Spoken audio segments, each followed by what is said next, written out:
একজন ভদ্রলোক সে বারে যায় ফুল পিনিকে আছে মাতাল অবস্থায় আসছে, আইসা বলতেছে যে তোমার দোকানে কি ফুল আছে। আমি বলি সব ধরনের ফুল আছে। তো বলতেছে যে আমি আমার ওয়াইফের জন্য ফুল নিয়ে যাব, আমার ওয়াইফ অনেক ফুল পছন্দ করে, তো তোমার দোকানে যা ফুল আছে সব আমাকে দিয়ে দাও গাড়ির পিছনে। আমি বললাম যে গাড়ির পিছনে তো আর ফুল দেওয়া যাবে না, তো আপনার অন্য কিছু নিয়ে আসতে হবে। তো সে আধা ঘন্টার মধ্যে তার দুইটা আবার গার্ড ছিল, আবার রাত 2:30 3টা এরকম। অবাক তো অবশ্যই লাগছে এবং খুশি হয়েছে যে আমি ফুল বিক্রি করতে পারবো, আমার সারাদিন 2-3 দিনের লাভ উঠে যাবে, এভরিথিং। একটা ফুলও রাখে নাই। তো পিক আপ নিয়ে আসার পরে বলছে পিক আপে উঠায় দাও, পুরো পিক আপ লোড করে দিচ্ছি। বিশ্বাস হয় না, ফার্স্টে তো আর বিশ্বাস হবে না। প্রায় আমি ওইখানে প্রায় সেল করছি প্রায় 70,000 টাকার মতো। যখন ওই লোক আইসা আমাকে বললো যে আমার দোকানে সব ফুল নিয়ে যাবে, তখন আমি অবাক হলাম। অবাক হয়ে কিছুটা ভাবলাম যে উনি তো মাতাল অবস্থায় আছে, হয়তো মজা করতেছে, হয়তো 1-2টা ফুল নিবে ওয়াইফকে যেহেতু দেওয়ার জন্য। তো যখন না দেখলাম যে বডিগার্ড ফোন করলো, আধা ঘন্টার মধ্যে পিক আপ নিয়ে আসলো, তখন বিশ্বাস হলো না উনি সব ফুল নিয়ে যাবে। তো আমার সাথে আমি আরো 2জন নাইটম্যানকে ডাক দিলাম, নাইটম্যানকে ডাক দিয়ে তারপর সব ফুল উঠায় দিলাম। আমার এই পেশার জগতে এট ফার্স্ট এরকম ঘটনা আমি আর লাইফে কখনো দেখি না, যে এরকম পাগল মানুষ হয় তার ওয়াইফের জন্য। 2 দিন আগে গার্লফ্রেন্ডের সাথে রাত 3টার দিকে ব্রেকআপ হয়েছে, তো সে একটা ডিজাইন নিয়ে আসলো যে ভাই আমার এই ফুলটা বানিয়ে দিতে হবে, পরে লেখা সরি। তো সরিটা আমি বললাম যে ভাই সরিটা তো দেওয়া সম্ভব না।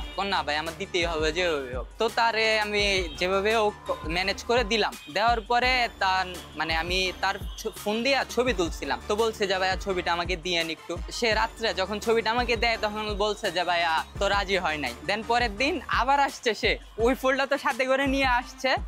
আরেকটা তো ওরা নিয়ে যাবে লিলি আর কি, আমাদের বাংলাদেশে লিলি চাষটা আর কি খুব কম হয়, বাইরের দেশে গ্রানযুক্ত লিলি। তো ওই ফুলটা তোরা মানে নিয়ে গেছে। দেন তারপর আমি আবার রাত্রে জিজ্ঞাসা করছি তার সাথে, যেহেতু হোয়াটসঅ্যাপে আমার কানেক্ট, তো জিজ্ঞাসা করছি যে ভাইয়া ম্যানেজ হয়েছে, রাজি হয়েছে? কয় ভাইয়া হ্যাঁ থ্যাংক ইউ ভাইয়া, আপনি লাস্টে দিয়ে যেটা বানিয়ে দিয়েছিলেন ওইটা দেখে খুশি হয়েছে। আমাদের ফুলের দোকানে যারা স্টাফরা আছে, যারা কাজ করে, তারা মানে গার্লফ্রেন্ড বা হাজব্যান্ড ওয়াইফ, তাদের মধ্যে যে ভালোবাসাটা পাগলামিটা করে, তারা একমাত্র ফুলের দোকানে যারা আছে তারাই দেখতে পারে, তাছাড়া আর কেউ দেখতে পারবে না।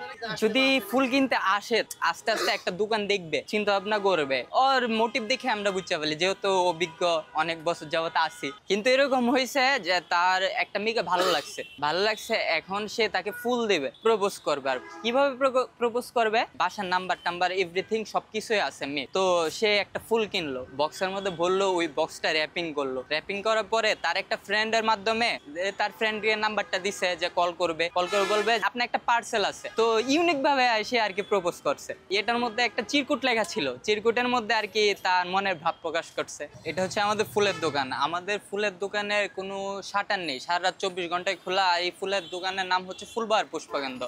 খোলা মূলত আমাদের যে ফুলের দোকান, এই ফুলটা কিন্তু পানি চেঞ্জ করতে হয়। ফুলটা যখন আসে রাত 3টা 4টা এরকম আসে, তখন ফুলটা রিসিভ করতে হয় একজন লাগে, দোকানের একজন লাগে। প্রায় 65টা দোকান আছে, তো 65টা দোকান থেকে 65টা নাইটম্যান আছে। তো নাইটম্যান গুলো ফুল রিসিভ করে, ওরা সকালে যায় মাল কিনে দোকানে সাজায়, তারপর আবার রাত্রে আপনার টুকিটাকে বিক্রি হয়। অনেকে আসে, কাপেল আসে, হাজব্যান্ড ওয়াইফ রাত্রে ঘুরতে বাইর হয়, এরকম ভাবে আসে আর কি। আমাদের ফুলের ব্যবসাটা যেটা, এটা অন্যান্য ব্যবসা থেকে অনেক আলাদা মানে অনেক। যেমন বিয়ে বাড়ি ফুল ছাড়া হয় না আসলে। আমরা আমাদের নিজের ফেসটা যতটুকু যত্ন না করি, তার থেকেও বেশি আমরা ফুলেকে যত্ন করি। কারণ ফুলে যদি আমরা পানি না দিই, স্প্রে না করি, তাহলে ফুল মরে যাবে। আর ফুলে কিন্তু কোনো মানে কেমিক্যাল দেওয়া হয় না, কেমিক্যাল দেওয়া হয় চাষিরা কেমিক্যাল দেয়, আর আমরা কোনো কেমিক্যাল দিই না, আমরা পানি জাস্ট। ফুল হচ্ছে ভালোবাসার প্রতীক। ভালোবাসা যেরকম আমরা একজনকে ভালোবেসে যেভাবে আগলে রাখি, সেম ভাবে আমরা ফুলটাকে ঠিক তার থেকেও বেশি যত্ন করি, না হলে নষ্ট হয়ে যাবে।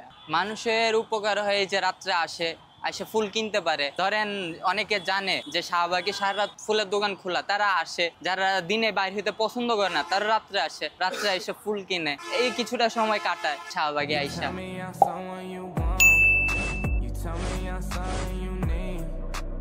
Baby, you know that I'm bad for you, yeah. Why you gotta be so nice?